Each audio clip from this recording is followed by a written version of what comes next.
زندگی ایک کہانی کی مانند ہے۔ جس طرح کہانی اپنے خوبصورت الفاظ سے ہی خوبصورت لگتی ہے، اسی طرح زندگی بھی اپنے اچھے اوصاف سے ہی اچھی لگتی ہے۔ عشق کرنا ہے تو اپنے رب سے کر، جہاں نہ بے وفائی ہے، نہ رسوائی اور نہ ہی جدائی۔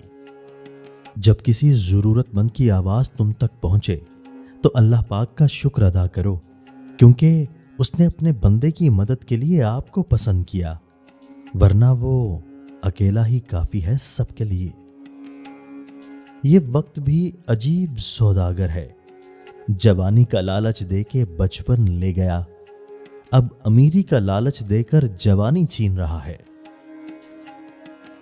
ہم وہ سارے کام پہلے کر لینا چاہتے ہیں جو ہمارے نفس کو پسند ہیں، اور وہ سارے کام زندگی کے آخری حصے کے لیے رکھ چھوڑتے ہیں جو اللہ کو پسند ہیں۔ کوئی سخت دل پیدا نہیں ہوتا، یہ دنیا والے نرمی چھین لیتے ہیں۔ اکثر لوگوں کے جب مقصد ختم ہو جاتے ہیں تو ان کا ضمیر جاگ جاتا ہے، جب تک مفاد رہتا ہے ضمیر بھی سویا رہتا ہے۔ کل کی موت کو غلط سمجھ کر انسان آج کی سوچ پر ناز کرتا ہے، آنے والے کل میں یہ سوچ بھی غلط ہو سکتی ہے۔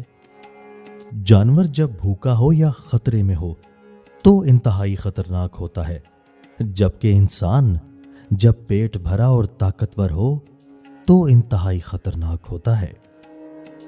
انسان کے ارد گرد ایسے بھی لوگ اپنوں کی شکل میں موجود ہوتے ہیں جو گلے لگ کر انسان کی جڑیں کاٹ دیتے ہیں۔